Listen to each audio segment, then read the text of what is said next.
여러분 안녕하십니까? 시사쇼 이것이 정치다의 윤종호입니다. 거액의 가상화폐 투기 의혹으로 물의를 일으킨 김남국 민주당 의원 어제 탈당했습니다. 하지만 논란은 가라앉지 않고 있습니다. 김 의원이 핵심 자료도 안 내고 갑자기 탈당하면서 민주당 내에 진상조사 제동이 걸렸습니다. 자, 그리고 오늘은 유튜브에 출연해서 상임위 중 코인 거래 몇천 원 수준밖에 안 된다 이런 해명 내놨는데요. 어떻게 보십니까? 김 의원 탈당 후폭풍 전문가들과 바로 짚어보도록 하겠습니다. 어서 오십시오. 안녕하세요. 네, 김남국 의원이 어제 이른바 민주당의 쇄신 의총을 앞두고 전격적으로 당을 탈당했습니다. 잠시 당을 나가겠다 이 정도로 이야기를 했는데요. 꼼수 탈당 아니냐 이런 지적들 이어지고 있습니다. 관련 화면 먼저 보시겠습니다. 진상조사단에 지금 조사에 임하고 있어서요. 다른 이야기를 좀 저도 하고 싶은데 하지 못하는 좀 어려움이 있어서요.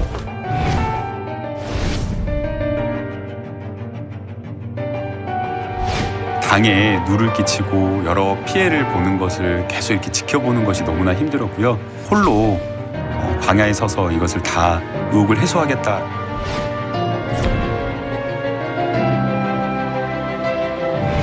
김남국 의원께서 책임을 지는 차원에서 탈당한 것 같습니다. 우리 국민들께 실망을 드린 점에 대해서는 입이 10개라도 할 말이 없을 것입니다.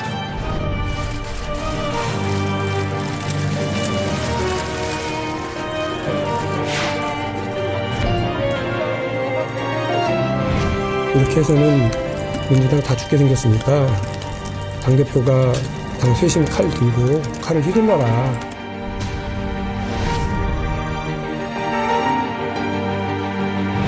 김남국 의원은 국회의원직을 사퇴해야 마땅합니다. 만약 끝까지 버틴다면 국회의원직을 박탈하도록 해야 합니다. 민주당에 김남국 의원에 대한 국회의원직 제명 요구 징계안을 제출할 것을 촉구합니다.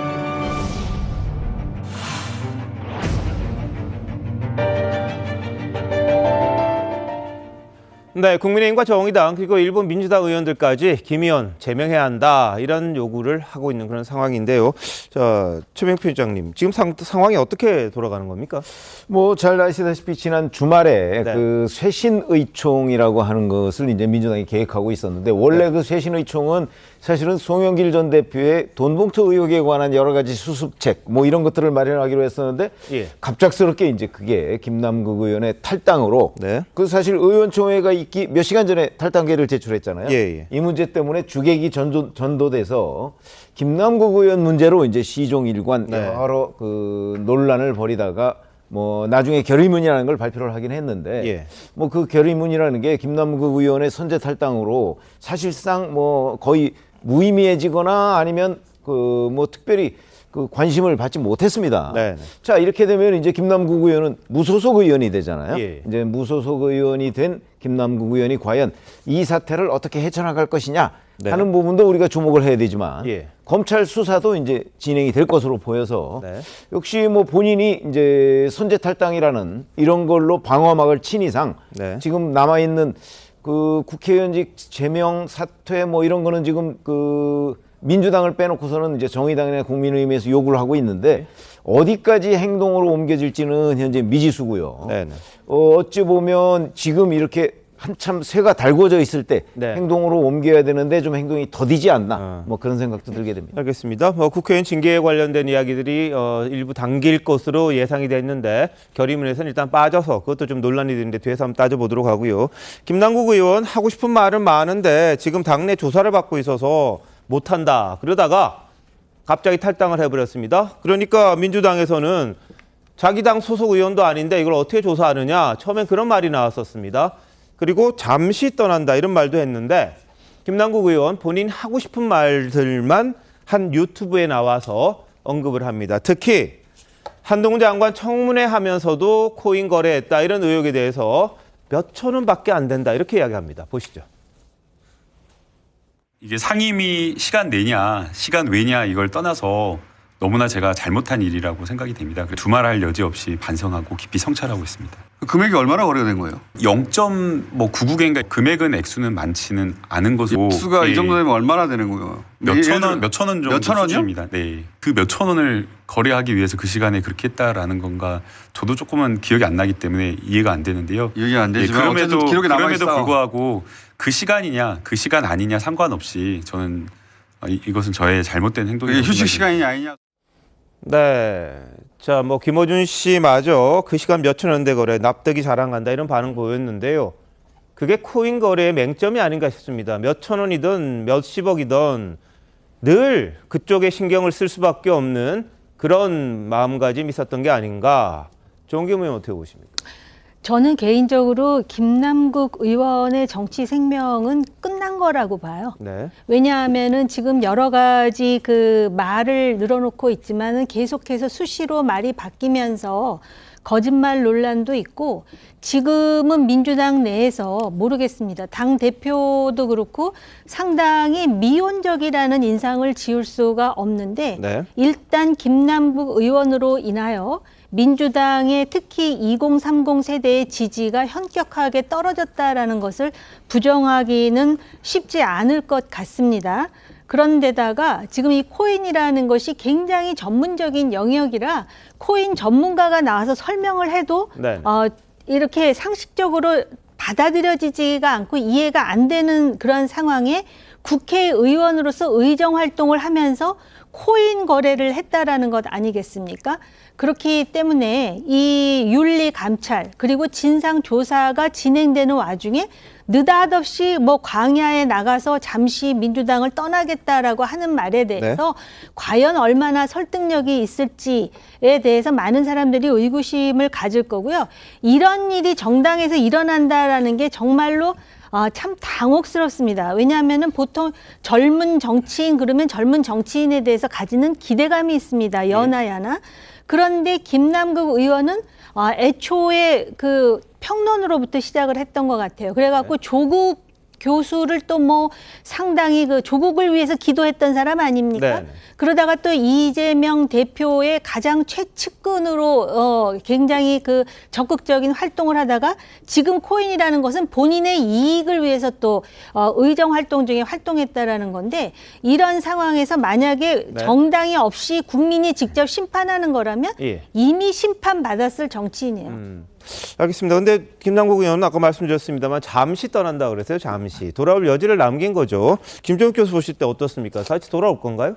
그러니까 뭐 잠시일지 아닐지는 조사를 해봐야 좀 결론이 나와야 되고 만약에 검찰에서 수사를 했는데 위법 소지가 있다고 얘기하면 민주당에서 받을 수가 없는 상황이라는 생각이 들고요. 이제 두 가지인 것 같아요. 맨 처음에는 김남국 의원의 내용을 보니까 사법적으로 위법 여부가 정확히 밝혀지지 않았기 때문에 위법 여부가 밝혀지지 않은 상황에서 어떤 당에 처리를 하기 어렵다라는 판단이 들었었는데 정치 도덕적인 문제와 관련해서 본인이 계속 거짓된 해명들을 하고 있기 때문에 지금 계속적으로 얘기하는 내용들이 더 나가게 되면 더 당에게도 해악일 뿐만 아니라 김남국 의원이 해명을 하면 할수록 더 문제가 될 것이라는 문제 하나하고 또 하나는 가장 큰 문제가 공직자 윤리 문제예요. 상임위 때 소위 코인 거래를 했다라고 하는 게 왜냐 코인이 가장 큰 문제가요. 24시간 돌아가죠. 그렇죠.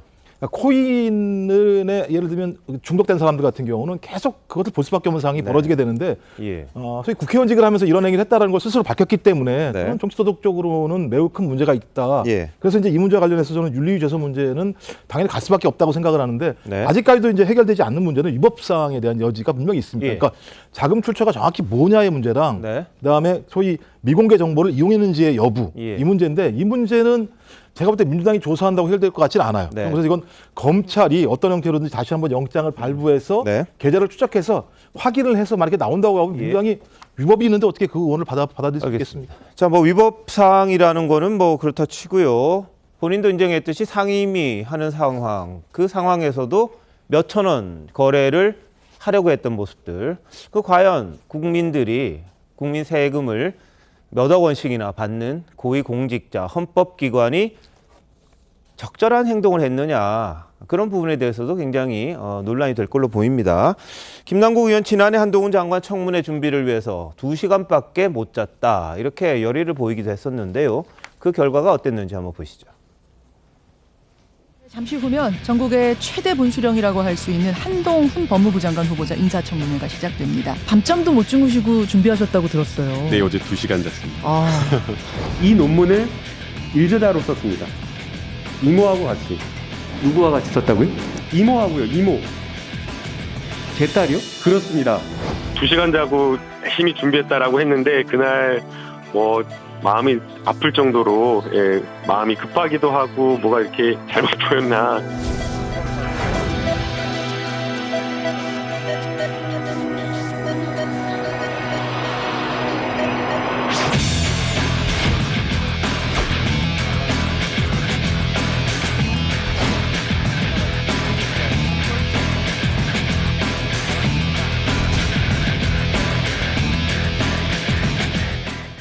네, 당일 거래한 사실은 인정을 했습니다. 상임위 회의 도중에 뭐 자기는 화장실 갔다, 뭐 휴게실에서 했다 이런 이야기를 합니다만 지금 동영상 시간하고 코인 거래 시간하고 딱 보면 한동훈 장관 청문회 때요. 김 의원이 오전 11시 14분쯤 휴대전화 보기 시작합니다. 지금 저 장면입니다. 그리고 17분쯤에 손가락으로 화면을 움직이고 클릭하는 모습까지 찍힙니다. 그런데 코인 전문가가 이 가상화폐 거래 시간 분석을 해봤더니 정확히 겹친다. 이렇게 분석을 했어요. 그러니까 본인 말은 청문회 쉬는 시간에 했다고 합니다만 전문가들이 분석했을 때는 그 청문회가 다른 사람이 질의하는 그 상황에서 옆에서는 거래를 한 것 아니냐 이런 의혹이 제기가 된 겁니다. 자, 배승희 변호사 어떻게 보셨어요? 본인의 입장은 그런 것 같아요. 내가 상임위에서 하더라도 내가 질의를 다 하고 쉬는 시간이었으니까 저 자리에 있든지 없든지 간에 할 수 있는 거 아니냐. 처음에는 이런 취지로 주장을 하다가 오늘은 또 김어준 방송에 나와가지고 뭐가 됐든 간에 잘못했다. 그럼 뭐 여론에 밀려서 사과를 한 것 같은데 결과적으로는 본인은 잘못하는 게 없다는 게 기본적인 태도인 것 같습니다. 그렇지만 많은 국민들이 볼 때 저 자리에 앉아 있다면 국회의원 신분으로서 앉아 있는 것이기 때문에 그것이 뭐 본인이 질의를 하든 안 하든지 간에 그 시간에는 국회의원으로서 할 일을 했어야 되는 거 아니냐 이렇게 국민들은 생각할 수밖에 없다는 거죠. 제가 그 어떤 소송을 하는데 이혼 소송을 하는데요. 그 한 유책 배우자가 나와서 재판장한테 이런 말을 하더군요. 제가 그 집에서는 배우자로서 열심히 했어요. 근데 밖에 나가서 잠깐 바람 핀 겁니다. 예. 그거를 지금 변명이라고 하는 거예요. 그러니까 집이든 밖이든 간에 남편이든 그 아내분이든 다 그 역할이 계속되는 거 아니겠습니까? 네. 그 국회의원 김남국한테도 그런 겁니다. 저 자리에 있든 없든 그리고 저기서 질의를 하든 안 하든 간에 국회의원으로서의 신분과 그 의무는 계속해서 유지되고 있는 것이고 국민들은 그것을 기대하기 때문에 세비를 주는 겁니다. 그런데 본인은 잘했다는 듯이 내가 질의 다 하고 나서 화장실 가서 한 건데 뭐가 어떠느냐 얼마 하지도 않았는데 나한테 왜 이러느냐 이런 식으로 변명을 하니까 국민들이 볼 때는 참 기가 차다 이런 생각밖에 할 수가 없다는 거죠. 자, 그렇다 보니까요. 한 법사위에서 이제 하나둘씩 이야기들이 나옵니다. 예를 들면 법사위 관계자 말에 따르면 김 의원이 평소 늘 피곤하고 멍한 모습을 보였다. 이건 뭐 주관적일 수 있어요. 주관적일 수 있는데 본인이 느낀 거겠죠. 갑자기 이제 회의 시작 전에 부랴부랴 와서는 질의서도 그때 보고 좀 뭔가 이상하다 이런 소문이 있었다는 거예요. 뭐 코인 거래를 했다고 하니까 이때 상황이 이런 거였나? 이렇게 뭐 유추를 하고 다시 뭐 추정을 하는 걸 수도 있습니다만 김 의원에 대해서 여러 말들이 많았다는 그런 이야기까지 나왔던 거거든요. 장윤주 변호사 어떠세요?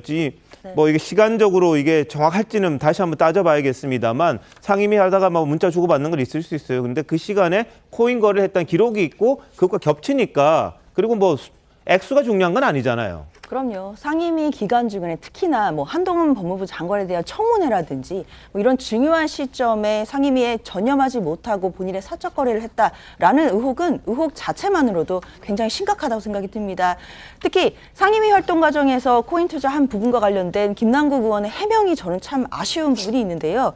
쉬는 시간이나 휴게실에서 했다라는 해명인 것인데 사실 저는 이걸 뒤집어서 그러면 쉬는 시간에 하지 않고 회의 시간에 회의장에서 했던 어떤 의혹들의 근거들이 나오면 어떻게 해명을 할지를 묻고 싶었거든요. 네. 역시나 지금 벌써 회의 시간에 했던 것 같은 정황들이 지금 나오고 있지 않습니까? 네. 이러면 앞으로 어떻게 해명을 하실지 참 아쉬운 부분이 있고요. 그렇기 때문에 김남국 의원이 이 코인 투자와 관련된 첫 번째 의혹이 나왔을 때부터 본인이 좀 국민들이 납득할 만한 해명을 좀 했더라면 이 의혹이 이렇게 일파만파 퍼져나가진 않았을 것 같습니다. 그런데 지금은 이제 거의 김남국 의원의 그동안의 의정 활동까지도 모조리 다 부정되는 지금 거의 그런 지경에 이르렀거든요. 뭐 국회 내에서는 뭐 여러 뭐 보좌진들이나 이런 분들이 법사위 내에서 늘 피곤했다 이런 얘기가 오고 가는 것 자체가 김남국 의원 자체에게는 그동안의 모든 의정 활동을 다 전체가 다 부정될 수도 있는 상황 아니겠습니까? 그렇기 때문에 김남국 의원이 지금이라도 국민들이 납득하실 수 있는 해명을 빨리 내놓고 국민들께 설명을 드리고 그래서 본인이 못한 부분은 또 국민들께 또 사죄를 드리겠지만 또 잘한 부분이 있다면 그런 부분도 국민들이 인정해 줄 수 있는 부분도 있으니까 제발 좀 객관적이고 제대로 된 해명이 나왔으면 좋겠습니다. 자, 그런데 자꾸 해명이 달라집니다. 뭐 일종의 거짓말이라고 할 수도 있는데 예를 들면 김남국 의원이 자신의 입장문에서 뭐라 그랬냐면요. 현재 여러 가지 코인이 있는데 현재 남아있는 잔액이 한 9억 1천만 원 정도 됐다 그래서 전체 보유액 이런 거 저런 거. 그런데 현재 남아있는 위믹스 잔액만 8에서 9억 원이다. 그럼 예전에 했던 것과는 또 말이 달라진 거거든요. 자, 관련 발언 한번 보시죠. 위믹스 뭐 60억 자꾸 얘기하는데 60억을 찍은 적이 있다는 거죠. 지금 얼마 됐어요? 10억 정도 됐어요? 지금은 이제 최종적으로 투자한 금액에서 남아있는 금액을 평가하면 아마 8, 9억 정도 남아있는 8, 9억? 네. 60억이 아니라? 예. 네. 자, 뭐 고점 찍었을 때를 60억이든 100억이든 뭐 추정하는 것들은 많은데 그럼 지금은 그때는 저희들이 알 수 없어요. 어디까지 갔는지 안 팔았으니까요. 근데 본인이 지금 갖고 있는 건 알 텐데 여러 코인들이 있고 전체 남은 게 보면 한 9억 1천이다 이렇게 이야기를 했었던 겁니다. 근데 오늘은 위믹스만 얼마냐 그랬더니 8에서 9억이라 그런 거예요. 그리고요. 카카오 계열 코인 3억 원어치가 있는 지갑이 또 발견이 됐잖아요. 그럼 위믹스가 아니거든요. 그럼 재산이 달라지는 거예요. 그러니까 거짓말한다는 말이 나오는 건데 이거 어떻게 해석해야 될까요? 그러니까 본인이 현황 파악을 다 못하기 때문에 저런 거짓말이 계속해서 나오는가 아니면 의도적으로 지금 뭔가를 덮기 위해서 저런 거짓말을 하는가 이런 거야 이제 저희가 알 길이 없지만 예를 들어서 오늘 얘기한 것 중에도 조선일보 보도가 원래 한때 60억 얘기를 했잖아요. 그런데 조선일보 바로 그 보도에 따르면 작년 12월 말에 김남국 의원한테 해명을 요청했을 때 김남국 의원은 최고점을 찍었을 때 40억이라고 얘기해요. 그렇죠? 자, 그러면 이번 조선일보 보도는 60억이었고 그 60억 부분이 뭐 잘못됐다는 식으로 얘기를 했는데 오늘 저 김어준 유튜브에 나와서는 또 최고점을 찍었던 게 60억이라고 얘기를 하고 있단 말이죠. 그러면 최고점을 찍었다는 게 60억이 맞는가 40억이 맞는가 하는 부분도 지금 또 달라진 것이고 그다음에 LG 디스플레이 그 주식을 팔아서 9억 4천만 원을 만들어서 그것도 뭘 샀다 이걸 정확하게 얘기를 안 해요. 그리고 가상화폐에 대한 기초투자금으로 활용했다 또 이런 표현을 쓰거든요. 그게 무슨 말인지 잘 모르겠어요. 기초투자금이라는 뜻이.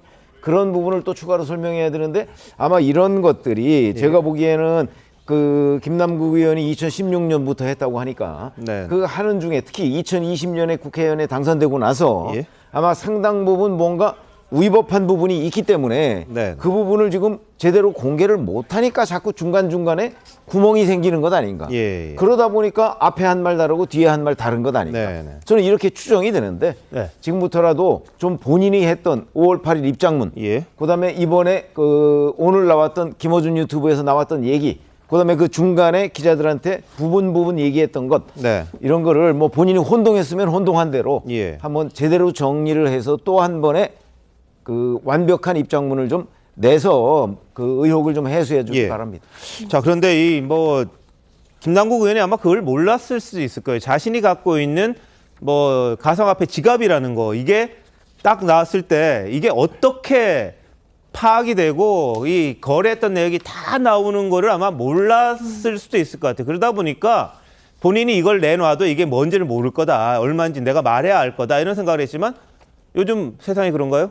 날짜하고 액수 나오니까 바로 이게 김남국 의원 지갑이다. 그래서 그 지갑에 3억 들어있고 뭐 이게 어떻게 움직이는지 다 노출이 되니까 지금 거짓말을 하면 할수록 또 꼬이는 거예요. 하나를 이야기하면 다른 게 나오고 그러니까 또 다른 말을 해야 되는 그런 상황이 되는데 자, 민주당 다수 의원들은 말이죠. 이미 김남국 의원이 코인 거래하는 거 알고 있었던 것으로 보인다. 이런 보도들이 나오고 있습니다. 2년 전입니다. 김 의원이 코인으로 돈 벌었다는 얘기가 벌써 카메라에 포착이 된 적이 있었어요. 2021년 8월 국가인권위원장 인사청문회 당시 민주당 의원들 간의 대화입니다. 잠시 들어보시죠. 돈이 지금 없어? 돈을 지금 뭐 저희 이거 7만 8천 원. 언니 뭐 해야지 장가가 아니고 맞아. 남궁형은 그래 절대. 남궁형은 굉장히 친절하고 저는 이제 이번 거에서 남궁형 10억 너무 변호사 말고 주식 아니 그 비트코인 코인으로 벌었죠. 예. 자, 뭐 사담하는 것도 다 카메라에 잡혔어요. 근데 그때는 그냥 넘어갔겠지만 지금 보니까 이게 그거였다 싶은 생각이 드는 겁니다. 10억 넘게 재산이 그랬더니 변호사 재산 말고 주식으로 그랬더니 아니 그 비트코인 이런 말이 나와요. 장경태 의원이 이미 알고 있었던 거죠. 저는 이제 1억 모았지만 남국이 형은 10억을 모았다는 거예요. 10억을. 그리고요 또 있습니다. 장경태 의원 오늘 라디오에 출연해서 한 말이 있는데 그 전에요. 이 지난번에 최강욱 의원 건이 있었어요. 최강욱 의원 동료 의원과 화상 회의를 하다가 김남국 의원이 화면에서 사라지니까 무슨 짤짤이 하고 있다 이렇게 말을 했다고 한 적이 있었습니다. 그걸 가지고 이제 같이 있던 방에서는 그 짤짤이가 아니라 다른 성적인 말이었다 이렇게 이야기를 했습니다만 이 발언이 코인을 뜻하는 것이었다 이런 주장을 새롭게 하는 사람이 생긴 겁니다.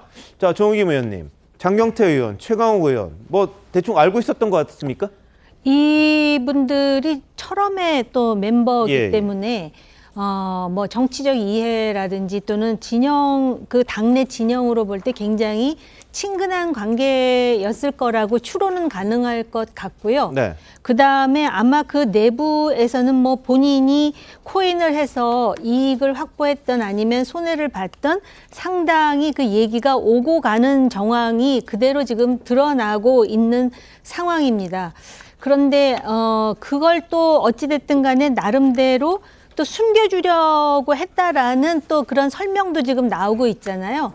그러니까 국회의원으로서 이런 식으로 코인 투자를 하는 것이 법적으로는 뭐 위법하지 않을지는 모르나 윤리적으로 문제가 있다라는 것 자체도 심리적으로 지금 공유했었다라는 것인데요.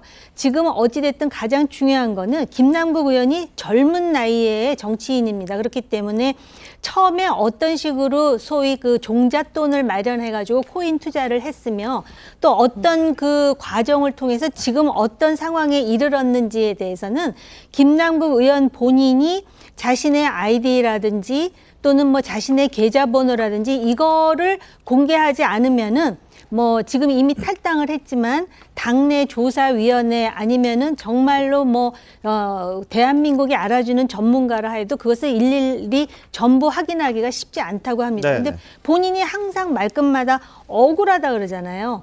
억울하다면 지금 많은 분들이 심지어는 민주당 내의 많은 사람들도 그걸 본인이 공개해서 이걸 투명하게 하지 않으면 안 된다라는 주장을 하는 만큼 지금 가장 중요한 거는 본인이 다 공개하는 것이 지금 첫 번째 순서인 것 같습니다. 네. 그리고 말이 달라지니까 지금 거짓말 한 것이죠. 본인이 의도했든 하지 않았든 거짓말이라는 거는 정치인에게 있어서는 최악의 그런 속성이기 때문에 이것 자체도 정치인으로서의 자격에 상당히 미달한다라고 판단하는 사람들이 많을 것 같습니다. 예. 자, 이 장경태 의원은 오늘 라디오에 출연해서요, 일부러 눈 감아준 거 아니냐 이런 의혹에 대해서는 해명을 했습니다. 본인은 하는지 안 하는지 저는 모르겠어요. 그런데 다만 1억 벌었다는 게 어디서 벌었는지 모르겠는데 하여튼 뒤에는 김남국 의원 관련해서는 코인 이런 이야기를 했기 때문에 한번 보시죠. 민주당 의원들이 그동안 김남국 의원의 이런 코인 보유 사실 알고 있으면서 모른 척한 거 아니냐. 재산 신고가 10억이 넘었다. 네. 그래서 어떻게 벌었냐 했더니 뭐 주식이나 코인으로 벌었다더라. 코인으로 벌었다더라 이런 건 사실 정치부 기자라면 대부분 다 저는 한 번쯤은 들어봤을 내용입니다.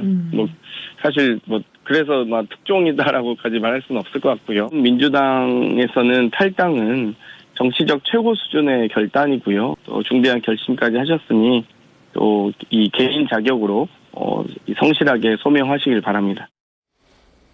네, 뭐 돈 벌었다 그러니까 어디냐, 뭐 서로 친하니까 이야기했을 수는 있어요. 그리고요, 이 보좌진들도 보면 김 의원이 가상화폐를 많이 벌었다 이거 알고 있었고 해킹 당해서 한 몇 억 없어졌다 이런 이야기를 한 적도 있다고 합니다. 푸념하는 말도 들었다. 실제로 김 의원이 뭐 이게 그걸 뭐 왜 안 하느냐 그랬을 때 이게 해킹도 당할 수 있고 그래서 몇 억 4억인가요? 그 이야기를 했던 기억도 나는데 실제로 여의도 바닥에서는 김남국 의원이 가상화폐를 상당히 많이 한다 뭐 이런 지적이 있었던 것 같습니다. 아까 최강욱 의원 건은 어떻게 된 거냐 하면 오마이뉴스에 손병관 기자라고 있었는데 지난해 8월 최강욱 의원과 인터뷰를 했어요. 그때 했던 걸 지금 공개한 겁니다. 이게 코인 이야기가 나오니까 최 의원 이야기는 본인이 그때 왜 짤짤이라고 했느냐 코인 하는 걸 알았기 때문에 이게 돈을 그냥 코인이라 그랬으면 정확히 있을 텐데 뭐 짤짤이도 돈 가지고 하는 거니까 코인 가지고 하는 뭐 그거니까 이게 짤짤이가 갑자기 생각나서 한 거다 이런 식으로 지금 해명을 하는 거예요. 코인 투자하면서 동시에 회의 집중하기 어려울 것 같으니까 너까지 왜 그러냐 지금 짤짤이 하는 거냐 이렇게 말했다는 거거든요. 근데 이 인터뷰에 대해서도 일부에서는 본인의 그걸 하려고 일부러 그런 거 아니냐 이런 이야기도 나옵니다만 다만 그 당시에 그러면 김남국 의원이 코인 한다는 거를 말했으면 더 나았지 않겠느냐. 그런데 그것까지 동료 의원 할 수가 있겠느냐. 이렇게 해명을 했다는 겁니다. 김정우 의원, 뭐 너무 알려진 비밀이었나요? 뭐 일단 이 부분 관련해서는 뭐 지금 김남국 의원이나 뭐 개인뿐만 아니라요.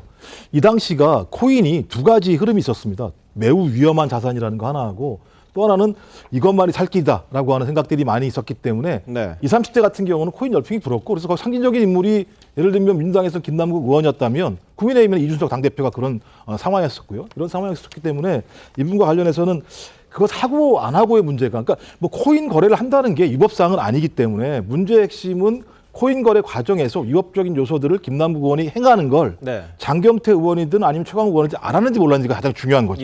만약에 위법인지 알고 그것을 갖다가 감싸준 것이라고 얘기한다면 그건 좀 문제가 있는 거지만 위법사항을 모르는 상황에서 코인 거래에 대해서 저렇게 얘기하는 건 저는 큰 문제는 없다고 생각이 들기 때문에 지금 핵심적인 문제는 말씀하셨던 것처럼 지금 김남국 의원이 탈당을 했다고 하더라도 민주당의 조사위원회에 조사를 성실히 받겠다고 얘기를 했어요. 지금 핵심은 민주당이 최대한 끝까지 자세히 밝혀서 국민들에게 그런 내용들을 확인을 하고 거기에 위법사항이 있다면 민주당 스스로가 그 내용을 갖다가 오히려 검찰에 고발하는 방식을 통해서 민주당이 이 문제와 관련해서 김남국 의원을 감쌀 생각이 없다라고 하는 것, 그리고 국민들에게 성실히 소명하겠다. 이게 밝히는 게 중요할 것 같고요. 그다음에 지금 문제가 되고 있는 장경태 최고위원이든 아니면 최강욱 의원이든 저게 어떤 내용인지 설명할 필요가 있어요. 지금은 본인이 한 얘기가 과거에 했건 아니면 최근에 했건 상관없이 구체적인 내용에 대한 사실 확인 없이 저런 얘기를 하게 되면 또 다른 논란을 양산하는 문제가 발생하기 때문에 본인이 쉽게 얘기할지 모르겠습니다만 예를 들어 그 과거에 뭐 10억을 벌었다고 얘기했을 때 진짜 10억이 코인으로 번 거야? 아니면 주식으로 번 거야? 왜냐하면 김남국 같은 경우는 LED 디스플레이어로 9억 얼마를 벌었다고 얘기했으니까 그러니까 저런 식으로 얘기하게 되면 이상하게 좀 꼬이는 게 분명히 있기 때문에 본인이 지금 같은 상황에서 밖에 나가서 언론에 얘기할 때는 명확히 확인하고 얘기를 해야지 오히려 국민들도 혼란스럽게 안 한다고 생각을 합니다. 네, 뭐 최강욱 의원, 장경태 의원, 또 김남국 의원 다 철험의 소속입니다. 그러다 보니까 이 당 안팎에서 당내 강성 초선 의원 모임으로 돼 있죠. 철험의 해체해라 이런 이야기도 좀 나오는 것 같아요. 그리고 박지원 전 비대위원장 같은 경우에는 팬덤에 기승하면서 국민 목소리 대변하지 않는 정치 좀 그만하자, 퇴장하자 이런 이야기도 지금 하고 있다고 합니다.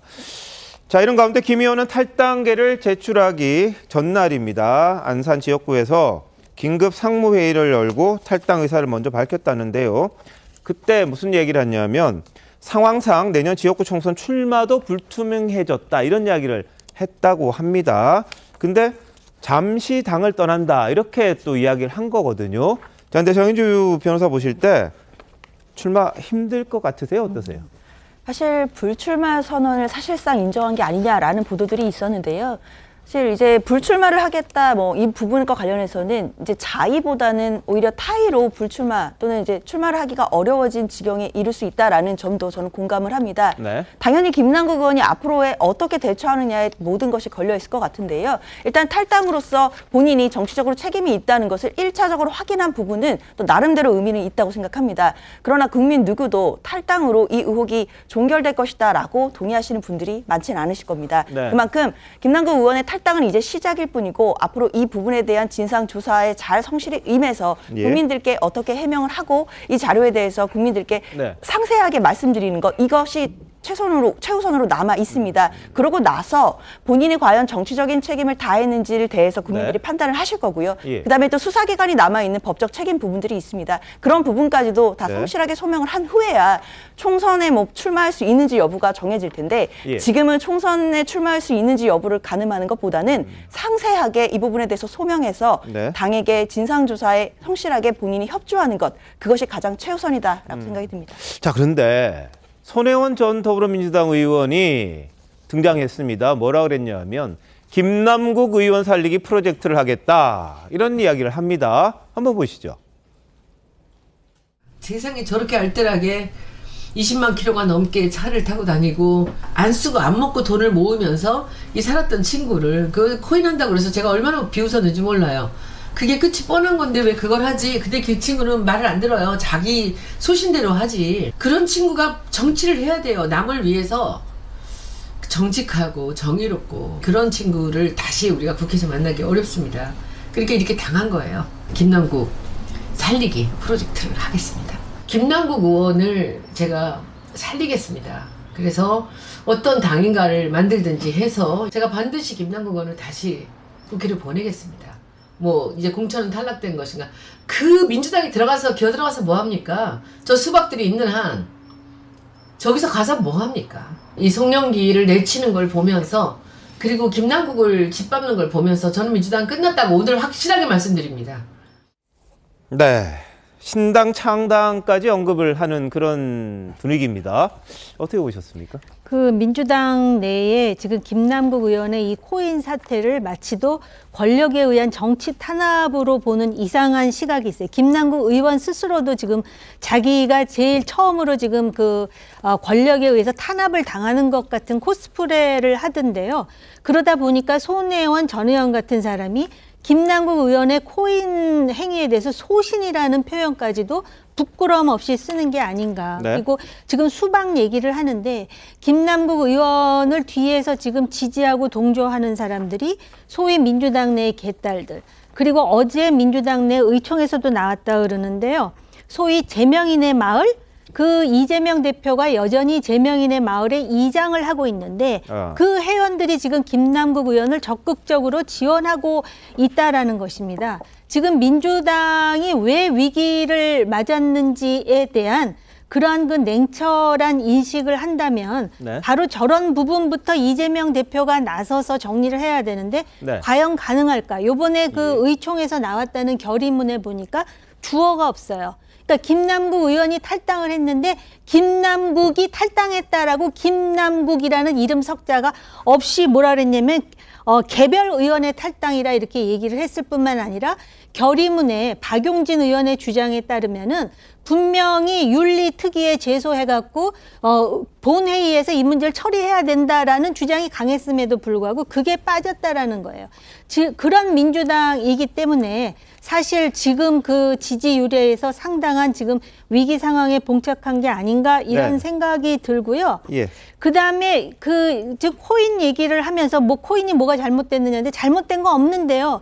제가 이상하게 생각하는 거는 제 주변에 2030 중에 코인으로 재미 본 사람이 없는데 유달리 김남국만 돈을 벌었다 그럴 뿐만 아니라 정말 듣도 보도 못한 그걸 잡코인이라고 합니까? 그걸 수십억을 투자했다 그러는데 아직 40살이 될까 말까한 저 젊은 정치인이 도대체 그 돈이 어디서 났으며 어떻게 김남국만 돈을 벌었는지 이거를 민주당에서 해명하지 않으면은 같이 공동으로 지금 나락에 빠질 가능성이 크다고 봅니다. 네, 자 김 의원은 전세자금 빼서 주식 투자했고 주식에서 돈 불려서 50% 이득 나서 그 9억여 원을 코인으로 넣었다 이렇게 말은 하고 있습니다.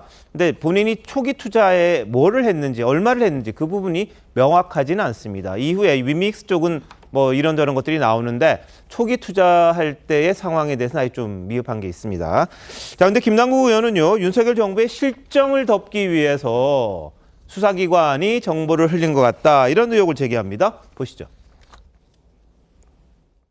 그래서 지금 이 시기에 이렇게 터트린 이유를 곰곰이 생각해 보면 결국에는 지금 윤석열 정부가 하고 있는 여러 가지 실정들을 전부 다 이 이슈로 덮어버리기 위해서 의도적으로 수사기관에서 또는 국가기관 어디에서 이것을 흘린 것이 아닌가라는 생각을 의심을 하게 됩니다. 제가 시작에 이지 끝이 아닐 거라는 생각이 있습니다. 만약 이런 폭발적인 이슈를 총선 전에 터뜨릴 수도 있었을 텐데 굳이 먼저 한참 1년 전에 터뜨렸다라고 한다면 또 다른 무엇인가를 가지고 있는 것 아니냐라는 순차 그런 생각을 할 수밖에 없는 거죠.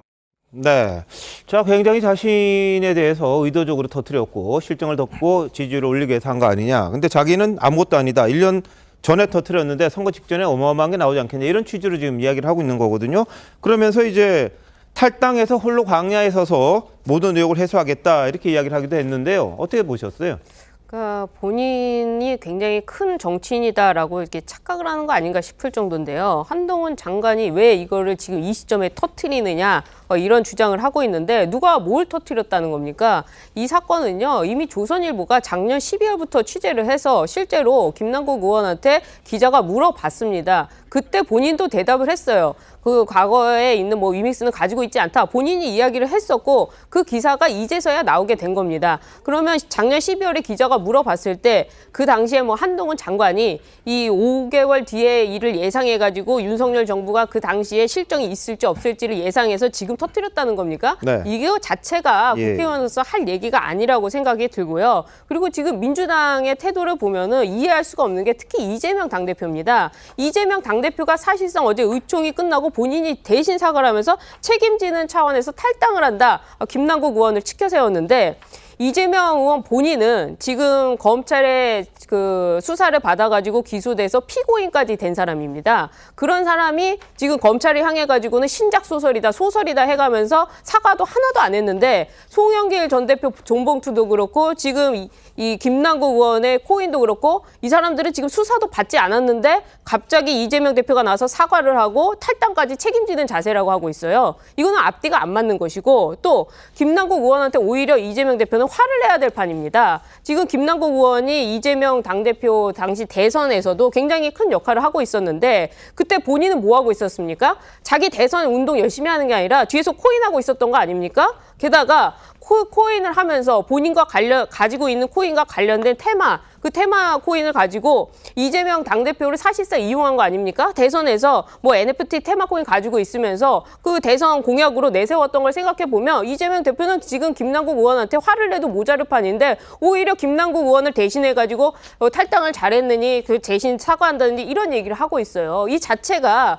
이재명 당대표도 뭔가 알고 있었던 거 아니냐. 국민들은 그런 많은 의심을 할 수밖에 네. 없는 상황인데 예. 김남국 의원은 오히려 나와가지고 한동훈 장관을 탓하면서 본인은 잘못이 없다고 하는데 예. 본인 잘못이 없으면 왜 탈당을 하고 왜 많은 의원들이 사과를 합니까? 이 자체가 좀 이해할 수 없는 그런 민주당의 태도다 이렇게 보입니다. 김재욱 교수 하신 말씀. 뭐 계속 말씀하시는 게 사실 확인이 안 된 내용을 가지고 현 사실 확인이 안 됐는데 왜 사과를 했죠? 왜 탈당을 하죠? 아니요, 김남국 이재명 당대표 얘기하는 거예요. 왜 그러니까요. 아니까요. 제가 거기에 반론하는 건데 왜 화를 내세요? 반론할 수 있는 거죠. 평론을 하는 거죠. 네. 제가 왜 말씀드리냐면 계속 예를 들면 피의자 신분이라고 얘기를 해요. 당대표에 대해서. 대통령도 마찬가지입니다. 피의자 신분 사면까지 해가지고 제1차장으로 쓰고 있고요. 김관진 지금 전 장관 같은 과거도 마찬가지입니다만 2심 유죄 받았는데 써가지고 부연장 시키고 있어요. 그게 예를 들면 무슨 문제가 되는지에 대해서 계속 그걸 걸고 넘어지는데 대통령한테부터 먼저 말씀하시라는 걸 말씀을 드리고 싶고요. 지금 왜 문제 제기를 하냐면 정치 탄압이라는 얘기도 저는 과하다는 생각이 들어요. 김남국 의원 정치 탄압이라고 얘기하려면 본인의 위법성을 명확하게 입증을 해야 돼요. 그러니까 본인이 위법하지 않은데 이런 일이 터졌다고 얘기한다면 정치 탄압이라고 분명히 얘기할 수 있어요. 그렇다면 이 위법사항에 대해서 본인이 다 그것을 예를 들면 탄핵을 시킨 다음에 정치 탄압이라고 얘기하면 저는 그 말이 맞다고 생각하는데 아직까지 위법을 다투고 있는데 이거 정치 탄압이라고 얘기하니까 국민들이 믿을 수 없는 측면들이 분명히 있는 거죠. 하지만 몇 가지 짚을 필요는 분명히 있습니다. 그러니까 예를 들면 작년 초부터 법원에다가 검찰이 소위 계좌 추적 영장을 갖다가 신청을 했는데 두 번 다 기각이 당한 상황 자체들은 적어도 법원에서 이 문제를 위법사항이 없다라고 일단 판단했다는 측면들이 분명히 있는 거죠. 그렇다면 이 자료를 갖고 있는 게 FIU나 검찰일 수밖에 없는 건데 검찰이 이 내용과 관련해서 이 계좌 추적을 했던 가장 중요한 이유가 정치자금법 위반이라고 얘기하니 검찰이 별도의 내용을 가지고 있었던 거 아니야? 라고 판단할 수밖에 없는 것이고요. 정치자금법 위반이라는 얘기는 김남국 의원이 이 코인 돈을 가지고 정치자금으로 썼을 수 있다라고 한다는 거기 때문에 이 계좌와 별건의 예를 들면 내용을 갖고 있다는 판단이 들기 때문에 그 내용을 검찰이 가지고 있지 않았을까? 그렇다면 기자가 알았다고 얘기하면 검찰을 통해서 이 내용을 알았을 거라는 판단들을 할 수 있다는 측면에서 그럴 수 있다는 생각이 드는 것이고요. 전 그런 측면에서 김남국 의원의 정치 탄압의 발언 자체가 과도할 수 있습니다만 제기되고 있는 내용과 관련해서 분명히 검토할 필요는 있는 거죠. 근데 그 검토까지 하지 말아라 라고 네. 얘기하는 건 제가 볼 때는 예. 가혹한 거죠, 한쪽에게. 아니 근데 작년부터 이게 이제 흘러나온 과정을 한번 보면 네. 잘 아시잖아요. 예.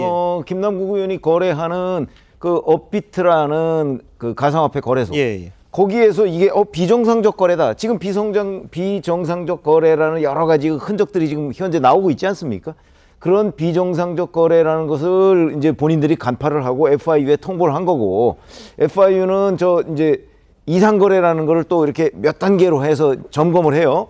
그리고 나서 그 중에 형사 사건, FIU 원장이 그랬죠. 형사 사건과 연관이 된 거는 검찰에 통보를 하거든요. 네. 또는 경찰에 통보를 하는데 예. 중대한 거는 검찰에 통보를 합니다. 그래서 검찰에서 저걸 받아서 보니까 그 지금 빗썸이라는 그 거래소 그 전자지갑에서 업비트라는 전자지갑으로 뭐가 많이 이체가 됐는데, 그러면 업비트는 김남국 의원 건데 빗썸이라는 그 전자지갑의 주인은 누구냐? 이걸 알아보기 위해서 작년 10월 말에 영장을 청구했다는 거거든요. 그 지갑 한 2-3개 정도에 대해서 영장을 청구했다고 해요. 압수수색 영장을. 근데 그걸 기각한 거잖아요. 그때 법원이 기각한 이유가 단순히 가상화폐의 투자 액수가 크다는 이유만으로 범죄 혐의가 있다. 이렇게 단정하기 어렵다. 그래서 기각한 거거든요. 그래서 이제 다시 또 영장을 가상지갑을 하나로 축소를 해서 했는데도 그것도 또 기각이 됐다는 거거든요. 여기에 한동훈 법무부 장관이 무슨 관련이 있죠? 저는 아무 관련이 없다고 생각하거든요.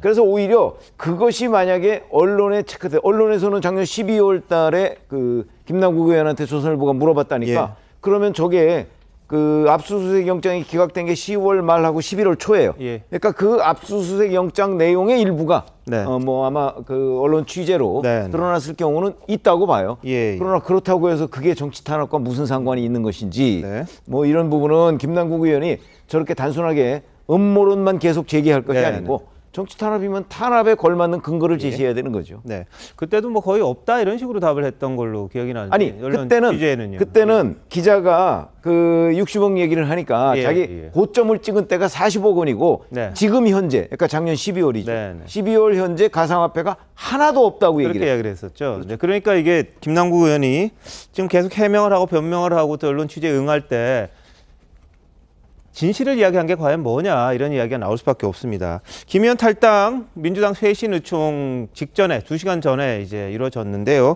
민주당 안에서는 상당히 말들이 많이 나왔습니다. 어제 의총 분위기 한번 보시죠. 우리가 뭐 이걸 숨길 이유가 있겠습니까? 그래서 저는 뭐 공개 요청할 것을 제안드립니다. 반대합니다. 네, 감사합니다. 옛날에 다 공개했습니다. 비공개를 안 했습니다. 국민들이 알아야 합니다. 이게 상식입니다. 오늘이야말로 그걸 보여줄 때라고 생각합니다. 대표도 앉아있고 지도부도 앉아있으니까 분명히 말씀드리는데 자세 고쳐잡아라 그랬습니다. 지금처럼 이렇게 좌구우면하고 늑장 대응하고 이렇게 해서는 민주당 다 죽게 생겼으니까 당대표가 당 쇄신 칼 들고 칼을 휘둘러라. 김남국 의원의 무책임한 탈당에 대해서 우리 구성원들이 다 분노하고 있으니까 조사도 계속하고 국회 윤리위원회도 제소해라.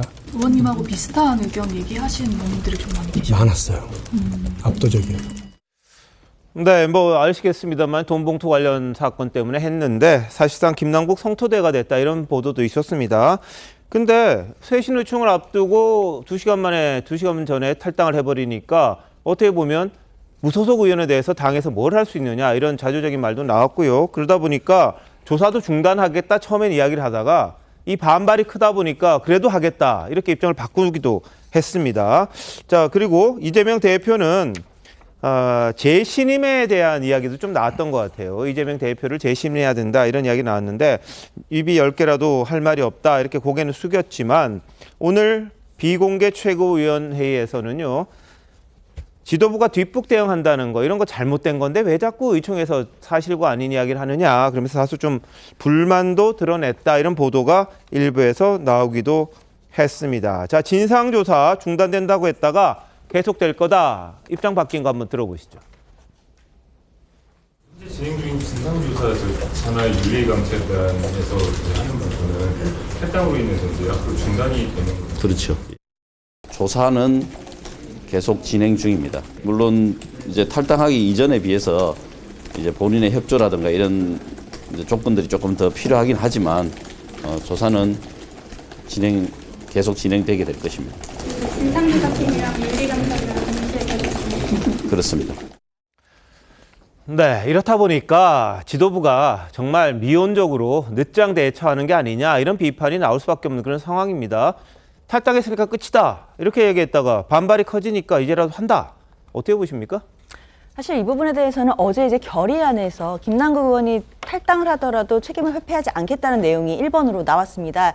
그리고 민주당의 당원 당규를 보면 특히 이제 윤리심판원 규정에 보면 징계를 회피할 목적으로 탈당을 하거나 그럴 때는 이제 제명에 처할 수도 있는 것이고요. 물론 그 해석에 관해서 징계 절차가 개시되지 않았기 때문에 또 이론이 있을 수 있다라는 여론도 있었지만 한편으로 또 특칙도 있습니다. 탈당한 자에 대해서도 징계 해당 사유를 있는지를 살펴볼 수 있는 그런 또 특칙도 있는데요. 네. 그 특칙에 의하면 탈당을 했다 하더라도 징계를 하지 못할지언정 징계 사유 여부를 확인을 해서 관련해서 기록을 남겨두도록 네. 되어 있습니다. 그 기록이 남겨져 있으면 예. 나중에 그 해당자가 복당을 신청했을 때 그 복당을 심판할 때 그 여부, 그러니까 복당을 허용해 줄지 여부에 굉장히 네. 중대한 자료로 쓰일 수가 있습니다. 그렇기 때문에 탈당을 했다라고 하더라도 당연히 민주당에서는 예. 윤리심판원 가동할 수 있는 것이고요. 그리고 진상조사나 그리고 윤리감찰단도 마찬가지로 가동이 가능합니다. 이제는 김남국 의원의 어떤 적극적인 협조만 남아 있는데요. 본인이 진상조사를 민주당에 먼저 요구했던 바도 있었습니다. 네. 그때 그 자세로 앞으로도 성실하게 자료 조치에 임해야 될 것입니다. 자, 그래야 될 텐데 김남국 의원 자료 제출 놓고요. 김 의원하고 민주당의 말이 좀 엇갈립니다. 보시죠. 조사단이 꽤 방대한 자료를 제출을 요구했는데 그중에 일부는 제출이 되고 일부는 시간 관계와 여러 가지 상황 때문에 제출이 되지 못한 상태에서 본인이 탈당 의사를 밝힌 상황입니다. 네, 이미 대부분 다 제출을 했고요. 거래 내역을 제출하지 않았다라는 그런 기사가 나오더라고요. 그런데 거래 내역 같은 경우에는 진짜 하루에도 이게 예컨대 1000만 개를 거래한다라고 하면 체결이 1개, 2개, 100개, 1000개 막 이런 식으로 나눠져서 쪼개져서 하기 때문에 그것을 모두 다 취합해야 되는 문제가 있었습니다. 그래서 금요일 날 그것을 해당 거래소에 통계를 내서 좀 달라고 했는데 그거는 시스템상으로 불가능하다라는 답변을 받았고 네. 자, 거래 내역도 다 통계를 내서 받으려고 했는데 거래소에서는 불가능하다고 이야기했답니다. 그리고 일부는 제출되고 일부는 제출 안 됐다고 그러는데 대부분 제출했다고 말이 좀 다르죠. 근데 김남국 의원이 했던 말이 진실인지 아닌지 곧 드러날 수도 있습니다. 하도 지금 말이 좀 엇갈려서 그러는데 자, 배승희 변호사 보실 때는 어때요? 그러니까 민주당에서 어제는 진상조사 끝났다 하고 오늘은 아니다 다시 한다. 그리고 김남국 의원은 나는 자료 제출을 했다 이렇게 이야기를 하는데 이게 다 거짓말이라는 거죠. 국민들이 볼 때는 결국에는 서로 눈 감고 아웅하는 거 아니겠는가. 진상조사도 한다고 했지만 사실은 안 하는 것이고 김남국 의원도 진상조사 하겠다고 했지만은 자료를 안 내므로써 사실상 진상조사를 안 하는 그런 방향으로 가는 거 아닌가 생각이 듭니다. 그렇기 때문에 어제 그 탈당을 이유로 해서 그 수석 대변인이 바로 이 진상조사건 윤리감찰이건 모두 다 중단된다 이렇게 반응했던 거 아닌가 생각이 듭니다. 그런데 이제 여론이 안 좋다 보니까 말을 바꿔서 이렇게 이야기를 하는데요. 김남국 의원이 실질적으로 만약에 진상조사나 윤리감찰단의 감찰을 진짜 받겠다고 했으면 이런 탈당을 안 했을 거라고 보는 것이 우리 공무원들도 대부분 어떤 불법 행위를 저지르거나 징계를 받을 사유가 됐을 때 오히려 이 공무원이 소속돼 있는 곳에서 사표를 수리를 안 해주는 것이 일반적입니다. 그리고 실제로 징계를 하고 그 다음에 어떤 처벌이 내려지는 것인데 지금 민주당은 그 정도 수준도 안 되게 오히려 김남국 의원의 탈당을 함으로써 진상조사건 윤리감찰이고 모두 그런 것을 안 하는 방향으로 길을 터줘서 실제로는 눈 감고 아웅이다 이런 생각이 들고요. 예. 지금 여러 가지 이야기를 하면서 다음 총선에 나오느니 국회의원의 아직 위법이 안 됐다느니 하지만 네. 애초에 돈과 명예 중에 어떤 걸 선택할 것인가 했을 때 만약에 돈을 선택한다면 국회의원 하지 말라라는 것이 공직자 재산 신고의 실질적인 그 기본 목적입니다. 공직자 재산 신고라는 것도 많은 정보를 갖고 있기 때문에 그 정보를 통해서 어떠한 그 이득을 취득할 때 그런 것을 방지하기 위해서 나온 것이고 이거는 예. 이런 걸 하지 않는다 하더라도 우리 헌법 46조에 이미 국회의원 국회의원은 청렴의 의무가 있고 네. 그리고 그 뒤에 정보를 이용해서 이득을 취득하면 안 된다는 그 명확한 규정이 있습니다. 그렇기 때문에 지금 그 위법 여부를 따지기 전에 본인이 국회의원으로서의 자격도 없고 그리고 이 사람을 받아준다는 것 자체도 그렇고 봐준다는 것도 그렇고 민주당에서 보여주는 태도는 정말 국민들로서는 이해할 수 없는 태도다 이렇게 볼 수밖에 없다는 거죠. 예, 민주당 내부에서는 뭐 김 의원 탈당 비판을 하고 있고요. 어제 의총 결의문에 대해서도 좀 논란이 일고 있습니다. 어떤 이야기인지 한번 보시죠. 저는 매우 무책임한 탈당이라고 생각하고 매우 화가 나는 조치를 본인이 취했다고 생각합니다. 엄청 화나 있습니다. 저는 본인이 당을 사랑한다고 하시고 곧 돌아오겠다고 하시는데 당이 무슨 저 회전문도 아니고 들어갔다 나갔다 하는 데도 아니니까요. 국회 윤리특위의 제소를 왜 언급하지 않았느냐, 그거 넣어라라고 여러 명이 얘기했습니다. 당연히 들어가는 줄 알고 헤어졌는데 아침에 일어나서 확인해 보니까 그게 없어요. 최종적인 결의문을 보고 매우 불쾌해서 의원들 전체방에 그 어떻게 된 일이냐, 원내대표 이 부분에서 해명해 주시라 했는데 미흡한 점이 있다, 양해해 달라, 이걸로 지금 끝난 상태예요.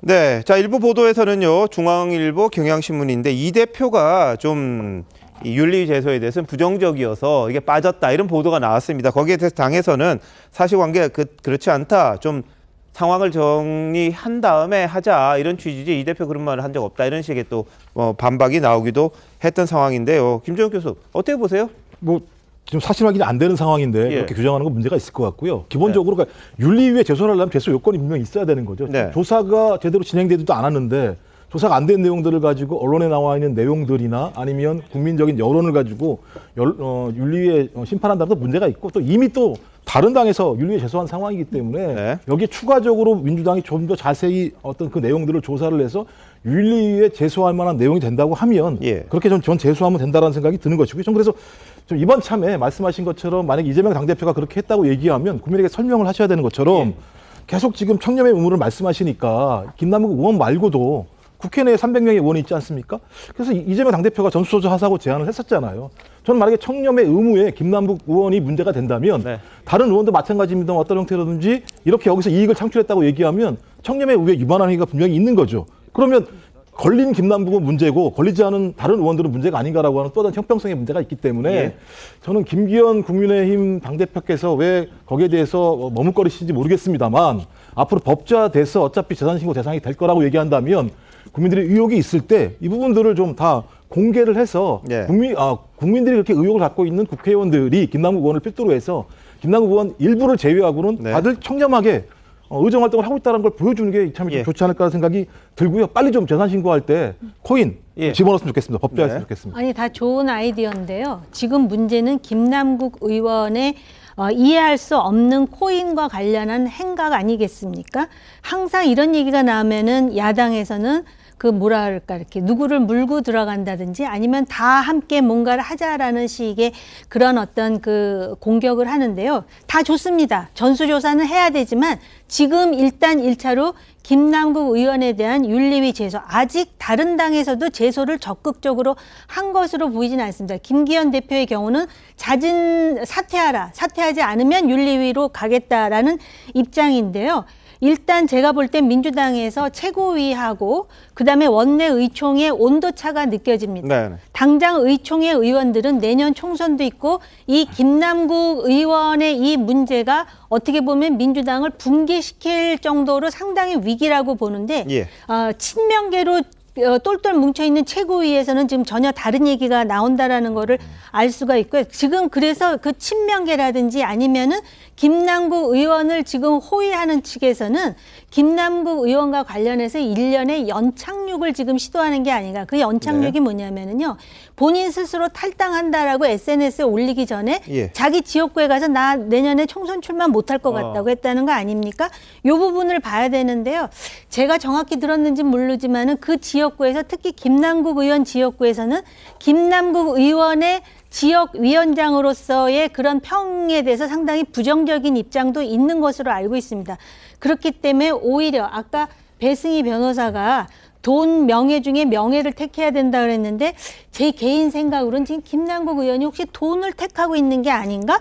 개인 예. 생각이라는 점을 네네. 말씀을 드리고요. 예. 그러다 보니까 장경태 최고위원 같은 사람이 탈당을 했는데 이게 무슨 뭐 국회의원으로서 행할 수 있는 최고 수준의 뭐 네. 결단이다 이딴 소리를 하잖아요. 이거는 도저히 유권자들로서는 받아들일 예. 수 없는데요. 알겠습니다. 이것 자체가 민주당에게는 어떻게 보면은 돈 봉투 그다음에 이재명의 사법 리스크보다 더 큰 그런 위기가 될 수도 있다라는 걸 다시 한번 또 얘기할 네. 수밖에 없습니다. 알겠습니다. 뭐 김남국 의원이 뭘 택할지는 본인의 판단입니다만 당 조사단에는 코인 팔겠다 이야기를 했는데 이제 탈당을 했으니까 그거 어떻게 할지는 알 수가 없는 부분입니다. 그리고 지역 내에서 뭐 여론이 어떤지는 나중에 이제 총선 때 되면 알겠죠. 지금 가지고는 뭐 말하기는 힘들 것 같은데. 자, 근데 김 의원 탈당으로요. 그동안 민주당 의원들의 탈당과 복당에 도돌이표 다시 주목받고 있습니다. 보시죠. 2차적으로 또 무혐의 났고 또 재차 또 조사하면서 어머니는 어쨌든 뭐 기획부동산 사기를 당하신 거니까 그 결론이 나면은 뭐 복당하시는 겁니까? 뭐 당에서 받아준다면 제가 뭘 위장 탈당을 했습니까? 복당 약속을 누가 했어요? 어디가 복당 약속을 했단 말이에요? 봤어요? 확인했어요? 저는 모든 정치적 책임을 지고 오늘부로 민주당을 탈당하고자 합니다. 모든 문제를 해결하고 민주당에 복귀할 수 있도록 하겠습니다. 예, 뭐 탈당을 하는데 탈당의 전제가 복당으로 들릴 정도로 나갔다 들어왔다 나갔다 들어왔다 이런 걸 많이 한 것 같아요. 무소속되면은 뭐 법안 처리에 빨리 또 할 수 있는 그런 역할도 할 수 있고 그러다 보니까 그런 것 같은데 어떻게 보십니까? 아니, 기본적으로 부동산 투기 의혹을 받았던 그 여러 명의 의원들에 대해서는 사실은 그 후에 경찰에서 무혐의 처분을 받았지 않습니까? 뭐 그러면 저는 뭐 복당하는 게 그냥 순리라고 봅니다. 근데 이제 민영배 의원의 경우에는 좀 다르죠. 뭐 헌법재판소의 지적도 있었습니다만은 예. 그 부분은 좀 그 객관적으로 봐도 위법의 소지가 충분히 있는 그리고 본인은 뭐 위장 탈당이 아니라고 하지만 탈당을 해놓고 뭐 민주당이 각종 행사에 국회의원으로서 다 참석을 했잖아요. 심지어는 작년 지방선거 때 그 공천장 수여하는데도 무소속 의원이 참석을 했더군요. 그 정도가 되면 그걸 위장 탈당이라고 하지 뭐 무슨 탈당이라고 하는지 이런 부분에 관해서 좀 문제가 되는 의원들도 좀 있다. 자, 그러면 김남국 의원은 잠시 당을 떠난다고 했는데 지금 한 10개월 남짓 남았습니다. 총선이. 그 10개월 남짓 남은 기간 동안에 뭐 예를 들어서 뭐 검찰의 무혐의 처분을 받아가지고 다시 복귀할 수 있을까? 그건 뭐 현실적인 어떤 시간이나 뭐 이런 그 검찰의 수사 그 과정, 계획 뭐 이런 것들을 볼 때는 아마 거의 불가능하지 않을까. 그래서 알겠습니다. 김남국 의원이 총선에 출마하겠다고 하고 뭔가 복당을 시도할 때는 또 한 번 김남국 파동이 생길 수밖에 없을 것이다 이렇게 생각합니다. 네, 김 교수님. 예, 제 생각에도 이제 뭐 두 가지 케이스가 만들어지는 것 같아요. 하나는 이제 조국 전 장관 케이스가 하나 있는 것 같고 지금 이제 김남국 현 의원 케이스가 있는 것 같은데 저는 두 분이 다시 정치를 하겠다라고 얘기했을 때 민주당에서 수용하기 되게 어려울 거라고 생각을 합니다. 왜냐하면 조국 사태를 통해서 민주당이 타격을 너무 많이 받았기 때문에 저 부분을 감당할 만한 여력이 없고요. 또 그만큼 민주당이 쇄신을 했는가 혁신을 했는가라고 하는 부분과 관련해서 국민들이 아직 의구심을 가지고 있기 때문에 1년도 안 남은 상황에서 김남국 의원이 어떻게 명확히 밝혀질지 모르겠습니다만 거짓말한 사안들도 분명히 있는 것 같고 정치 도의적인 책임과 관련해서 문제가 분명히 있기 때문에 받아들이기 어려울 거라는 생각이 들긴 하는데 저는 이 문제랑 예를 들면 탈당한 사람의 재입당 문제는 달리 볼 필요가 분명히 있다. 예를 들면 홍준표 의원 같은 경우도 마찬가지지만 공천 못 받으니까 탈당해서 국민적인 신뢰를 받고 다시 돌아온 케이스가 있고 윤핵관이라고 불리우는 권성동, 장제원 의원 같은 경우도 당 탈당해서 탄핵이라는 특수한 상황이 있습니다만 창당하고 다시 합당한 과정들이 분명히 있어요. 저는 그래서 이런 부분들을 다 몰아서 예를 들면 말씀하신 일부 민영배 의원 같은 경우는 헌재에서 판결이 나왔기 때문에 그 부분에 대해서는 다시 판단할 부분이 분명히 있습니다만 일반화시켜서 왜 탈당하고 다시 재입당하냐 이렇게 얘기하는 건 정치의 좀 원활한 기능과는 좀 다른 매우 좀 도덕적인 잣대라는 생각이 들기 때문에 그런 부분들은 좀 다시 한번 판단할 필요가 있다고 생각합니다. 알겠습니다. 자, 근데 민주당 김남국 의원요 코인 초기 사태 때 해명하면서 이렇게 이야기했습니다. 한동훈 장관이 만든 작품이다. 한동훈 검찰의 작품이다. 이렇게 이야기를 했어요. 그랬더니 한 장관이 아무런 사실과 논리 근거 없이 국가기관 폄훼하는 거 유감이다. 이렇게 맞받아 쳤습니다. 이런 뭐 경제정의실천시민연대 재벌개혁위원장 맡고 있는 박상희 교수 같은 경우에도 한 장관이 60억 만들어준 것도 아닌데 왜? 뭐 이런 식의 비판이 좀 나왔는데요. 한 장관을 김남국 의원이 같이 이렇게 상대로 한 거, 그건 어떻게 해석이 됩니까? 글쎄요, 한동훈 법무부 장관은 이제 본인이 저런 그 주장을 하는 정치인이 그 정치인의 공격이 있으니까 그에 대해서 반응하는 거라고 저는 보여지는데, 저거는 뭐 굳이 한동훈 장관이 반응을 하지 않더라도 아까 말씀드렸듯이 가상화폐 거래소, FIU를 거쳐서 검찰로 넘어온 거잖아요. 검찰로 넘어오기 전까지 한동훈 법무부 장관은 아무런 영향을 미칠 수 있는 위치도 아니에요. 그렇기 때문에 그걸 가지고 한동훈 법무부 장관의 작품이다?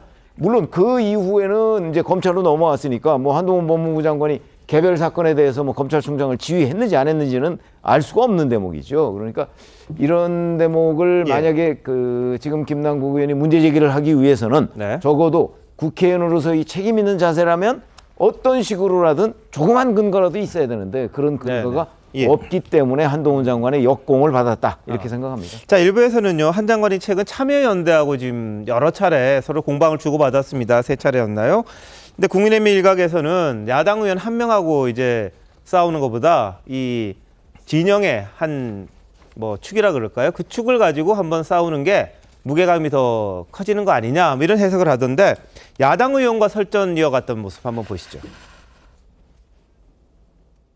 저의 형사 사건의 가해자인 의원님께서 저한테 이런 질문하는 것 자체가 이상하다고 생각합니다. 백이 가해자고 내가 피해자죠. 그런 식의 얘기를 함부로 하면 안 되고요. 자, 100이라고 말씀하셨어요? 100이라고 얘기했습니다. 근데 제가 저 자리에 있거나 뭐 제가 저 비슷한 자리에 있거나 저 근방 1km 안에 있었으면 저는 뭐 걸겠습니다. 의원님 뭐 거시죠? 의원님 뭐 거시겠습니까? 거시는 거 좋아하시잖아요. 정말 말싸움 하나는 정말 잘한다. 조선 제일 혀다. 조선 제일 혀다. 덕담하신 걸로 생각하고요. 저도 덕담 한마디 드리면, 거짓말 끊기 어려우시면 좀 줄이시는 것도 좋을 것 같다는 생각이 듭니다. 의원님, 검사에 대한 기피를 허용하는 나라가 있습니까? 법원을 내셨으니까 아실 것 같아요.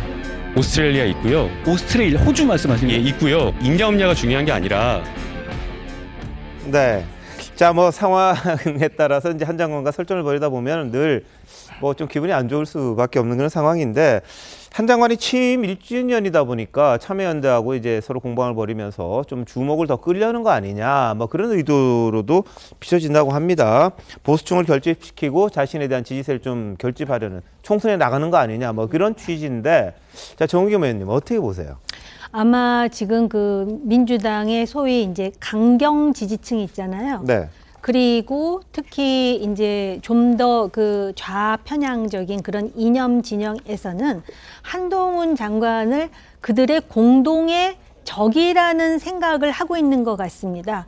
그렇기 때문에 김남국 의원 같이 자기한테 개인적 신상의 위기가 왔을 때 내가 사실은 내가 잘못한 게 아니고 한동훈 때문이야 이렇게 함으로써 자신의 어떤 그런 그 비윤리적인 부분, 또 위법 탈법의 소지에 대해서 많은 사람들이 의구심을 갖는데 그걸 좀 비껴가고 싶어 하는 것 같고요. 또 한동훈 장관으로서는 자신이 어떤 이런 선명성을 살리면서 뭐 그 김남국이라든지 김의겸이 아니라 참여연대 붙어봐라. 내가 그렇게 그 나한테 맞짱을 뜨려 해도 내가 이렇게 상대를 해줄 수 있어. 이런 거를 좀 보여주고 싶어 하는 개인적인 그런 동기도 일정 정도 작동하는 게 아닌가. 왜냐하면 여긴 다 정치판 아니겠습니까? 정치의 영역이기 때문에. 그런데 한동훈 장관이요. 정치에 대해서 관심이 없을 수가 없죠. 지금 장관이니까. 그런 상황에서는 소위 그 아주 편향된 좌파들은 어쩔 수 없겠지만은 중도까지도 설득력 있게 한동훈이라는 그 공적 인물에 대해서 신뢰를 갈 수 있는 그런 일련의 어떤 그 행동 패턴을 보여준다면 자신이 이루고자 하는 그 법무부 영역에 있어서의 개혁에 순기능이 있지 않을까? 이런 생각을 하게 되네요. 네. 자, 근데 참여연대와 관련해서요. 이 참여연대에서 7년간 활동했던 박상수 변호사가 말한 게 있습니다. 뭐냐면 한 장관이 그렇게 이야기했죠. 권력에 연대한 기관이다. 이런 비판을 했는데 과한 표현이 아니다. 이런 이야기를 합니다. 배승희 변호사. 어떤 이야기길래 그런 이야기를 합니까? 뭐 이 정부 요직을 너무 많이 들어갔는데 뭐 저 이야기를 하던데요. 저 박상수 변호사 본인도 그 참여연대에서 이제 활동을 했었는데 이제 본인이 이 참여연대에서 활동하면서 보니까 이 문재인 정부 들어서 특히 그 참여연대가 좀 변질돼가는 것 같다. 그러면서 조국 사태를 통해서 이 참여연대가 정말 그 시민단체로서의 역할보다는 오히려 권력에 부합하면서 그 보여주는 이중적 모습. 그래서 본인도 그 안에서 겪었던 일들을 보면서 이건 좀 아닌 것 같다. 그리고 특히 윤석열 대통령 지금 한동훈 장관에 대해서 당시 그 참여연대가 윤석열, 한동훈 이 검사들을 굉장히 찬양을 했었는데 그 검사들이 본인들, 그러니까 자기 진영에 있는 사람들을 수사하니까 갑자기 이 사람들을 굉장히 그 적폐로 몰아가는 그 모습에 좀 뭐랄까요, 환멸이라고 할까요? 그런 걸 느껴서 본인이 이제 들어가지는 않는다 얘기를 하시는데 그러면서 이 한동훈 장관과 이 참여연대가 이렇게 뭐라고 할까요? 이렇게 다툼하는 것을 두고 한동훈 장관 입장이 맞는 것 같다. 이 참여연대가 너무나도 편향적이기 때문에 한동훈 장관이 뭐 내려가야 될 장관 1순위다 이렇게 발언하는 것도 굉장히 그 편향적이다. 이런 본인의 그 담담한 심정을 적은 그 페이스북 글을 봤는데요. 굉장히 그 참여연대가 시민단체로서의 어떤 역할을 벗어나서 이미 그 안에서 문재인 정부 때 굉장히 많이 들어가지 않았습니까? 그런 점에서 국민들이 또 다른 판단을 할 거라 생각합니다. 알겠습니다. 뭐 참여연대가 굉장히 뭐 역할을 많이 했었는데 뭐 그 부분에 대한 비판 과하지 않다는 이야기가 또 나와 있는데 참여연대 입장에서도 한동훈 장관하고 서로 공방 주고받는 거면 나쁘지 않을 거다 이런 해석도 일부에서는 나오고는 있습니다. 한 장관 17일이면 모레입니다. 취임 1주년인데요. 전례 없는 존재감을 과시하기도 했고요. 뭐 출마설 끊이지 않고 있는데 한 장관은 장관 역할에 충실하겠다 이렇게 이야기를 합니다. 한번 보시죠. 혹시 출마할 계획을 가지고 계신가요? 저는 그런 생각이 없습니다. 출마 안 하실 건가요? 제가 지금 여기서 왜 그런 말씀 드려야 될지 모르겠습니다만 지금 현재 그런 생각이 없습니다. 그럼 지금 나오는 얘기들은 저와는 전혀 무관한 건데 제가 송파 쪽이라는 말 그렇게 구체적으로 말이 나오는 거에 대해서 저도 참 이거 신기하다 이런 생각을 해봤습니다. 송파라는 얘기가 왜 나왔는지는 저도 되게 궁금하게 혹시 알게 되면 알려주십시오. 왜 송파예요? 딴 데도 아니고. 네. 자, 이제 한 장관의 출마 여부를 놓고는 뭐 여권도 그렇고 야권도 그렇고 이 계산이 굉장히 복잡할 것 같습니다. 장관 역할을 더 하는 게 나은 게 아니냐 이런 기류가 여권 내에서도 있고요. 야권에서는 뭐 약간 상징적으로 한번 꺾어보겠다 이런 생각도 하는 것 같은데 장윤주 변호사 어떠세요? 사실 한동훈 장관은 지금 이미 하고 계시는 말의 대부분이 정치적인 어떤 정치인들의 모습이거나 또는 정치적인 의도가 담긴 발언들이겠다라는 평가가 많습니다. 그렇기 때문에 계속해서 한동훈 장관이 선을 긋고 있지만 내년 총선에 출마하는 거 아니냐라는 이야기들은 예전부터 나와 있었고요. 저도 사실은 한동훈 장관이 내년 총선이 아니더라도 언젠가는 정치를 하지 않으실까라는 생각이 들고는 합니다. 특히 최근에 있었던 참여연대와의 그런 설전들을 보면 참여연대와 참여연대의 이야기들의 반박과 재반박을 이어가는 모습을 보면서 물론 참여연대가 또 어떤 진영에 의해서는 좀 좌파 진영에 있는 거 아니냐라는 평가를 받기도 하지만 어쨌든 시민단체로서 그 역할을 해왔던 부분들이 있는데 그 시민단체와 설전을 벌이는 모습은 참 인상 깊었습니다. 어떻게 보면 그 얘기 자체가 굉장히 정치적인 이야기들이 많았고 본인을 지지하는 보수 세력들을 결집하는 효과도 분명히 노리고 있다는 생각이 드는데요.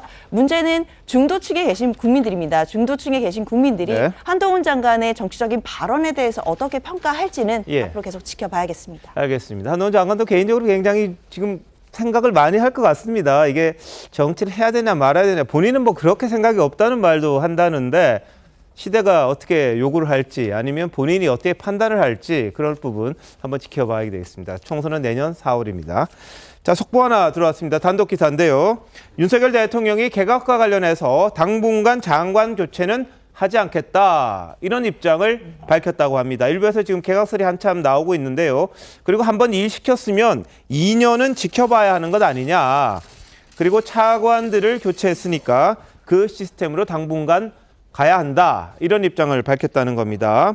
자, 고위 관계자의 말은요. 개각설이 보도되면서 장관들이 업무하기가 좀 지장이 있었다 이런 이야기가 있었고 윤 대통령 입장은 꼭 필요하면 할 텐데 검증은 뭐 하더라도 지금 당장 뭐 이 분위기 쇄신이라든지 뭐 여론과 관련해서 장관을 개각하는 식의 그런 방법은 쓰지 않겠다 이런 이야기 한다는 겁니다. 결국 전면 개각이라든지 총리 교체 같은 그런 부분은 생각을 하지 않고 있다. 이런 말을 고위 관계자가 전했습니다. 윤 대통령이 말한 부분은 당분간 장관 교체 없다. 한번 일 시켰으면 2년 지켜봐야 한다. 차관들을 교체했으니까 그 시스템으로 당분간 가자. 이런 입장을 이야기했다는 건데요.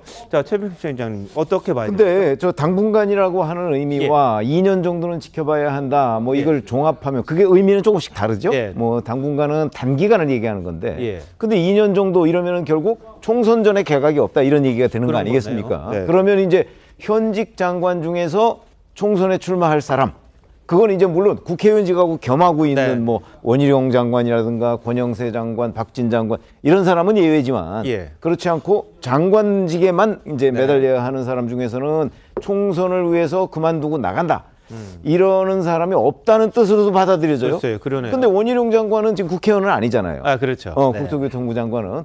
그렇기 때문에 그럼 뭘 어떻게 하겠다는 건지 그림은 안 그려지는데 제가 보기에는 2년 정도라고 했기 때문에 그럼 뭐 꼭 2년은 아니지 않습니까? 그러니까 아마 한 장관도 그럼 포함이 되겠네요. 그럼 전 포함된다고 봅니다. 그러니까 아마 이번 개각이 없고 이번에 뭐 G7 정상회의 갔다 온 다음에 개각이 있다 이런 언론 보도가 좀 있었지 않습니까? 아마 그게 없다는 뜻이고 뭐 연말이나 내년 초쯤 개각 그거는 또 그때 가봐야 하는 것 아닌가 하는 관점에서 본다면 그럼 뭐 충분히 저거는 그냥 이번에 없다는 정도로 봐야 될 것 아닌가 저는 이렇게 이해하고 있습니다. 네.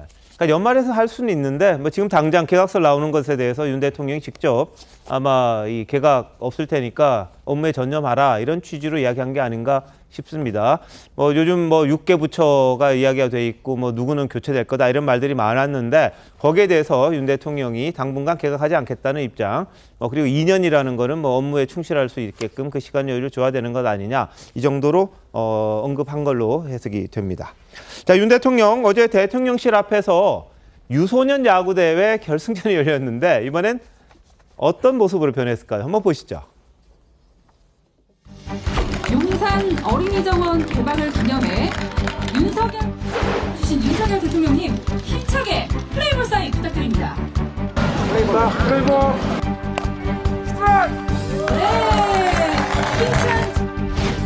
여러분들 이렇게 뛰는 걸 보니까 제가 청와대에서 나와서 이 용산으로 온 게 얼마나 잘 된 일인지 가슴이 아주 뿌듯합니다.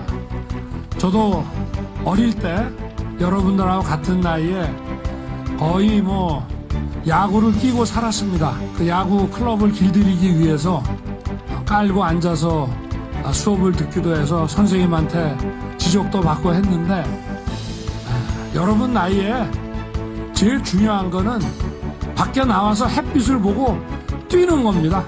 여러분 우리 어린이 화이팅! 네.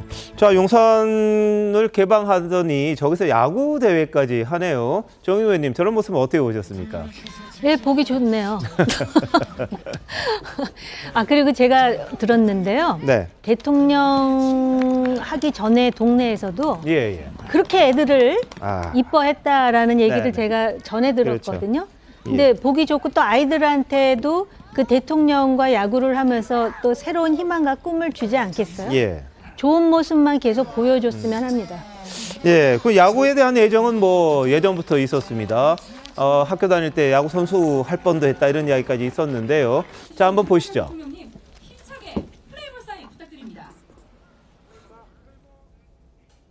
만약에 미래를 다시 정할 수 있다면 야구 선수, 박찬호 같은 야구 선수 혹은 대통령 하나, 둘, 셋. 야구 선수, 축구, 야구를 다 좋아했는데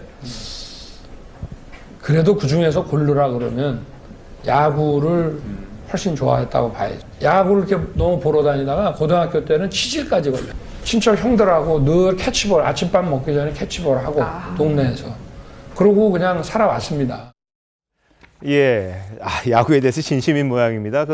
뭐 고등학교 다니실 때 그 야구부가 굉장히 유명했고 최근에 우승까지 하고 그래가지고 또 직접 가기도 했고요. 시구도 했었죠. 프로야구 개막식에서 그 자세가 굉장히 좋았다 이런 평가도 있었습니다. 자, 이런 가운데 이명박 전 대통령 오늘 옛 참모들과 함께 본인이 만든 청계천 걷기를 했습니다. 한번 보시죠. 정계천 공원하는데 참여했던 공무원들이 매년 모인다고 작년에 모인다고 했어요. 초청해왔기에 내가 그때 그 시절 생각하면서 내가 나는 총선에다가 열심히 했고 나는 이제 나라가 잘 됐으면 좋겠다. 자, 한 5.8km 정도를 2시간 정도 걸었다고 그러는데 건강이 많이 회복된 걸로 보입니다.